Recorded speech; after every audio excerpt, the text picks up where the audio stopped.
Hi friends, இடியப்ப மாவு எப்படி ready பண்ணணுங்கிறத பார்க்கலாம். தண்ணீர் கொதிக்க வச்சுருக்கேன். தண்ணீர் கொதித்ததும் ஃப்ளேமை ஆஃப் பண்ணிடுறேன். பச்சரிசி இடியப்ப மாவுக்கு தேவையான உப்பு வச்சு கொதிக்கும் தண்ணீரை 5 மினிட்ஸ் ரெஸ்ட்டில் வச்சு இடியப்ப மாவில் ஊற்றிருக்கேன். 1 கப் இடியப்ப மாவுக்கு 1.5 கப் சூடு தண்ணீர் ஊற்றி வெண்ணெய் மாதிரி கிண்டி எடுத்திருக்கேன்.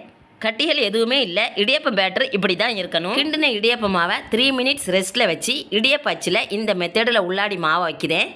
இடியப்பம் பிளேட்டில் எண்ணெய் தடவி இந்த மெத்தடில் பிழிந்திர வேண்டியதான். வாவ், நல்லா சூப்பராக நூல் மாதிரி வருதுல்ல. Easy method. இடியப்பம் பேட்டர் நம்ம எஸ்கே கிச்சனில் ரெடி பண்ணியிருக்கோம். இந்த மாதிரி இடியப்பம் பேட்டர் ரெடி பண்ண எத்தனை பேருக்கு தெரியும்னு கமெண்ட்ஸில் சொல்லுங்கள். பூ போன்ற இடியப்பம் நூல் நூலாக வந்திருக்கு.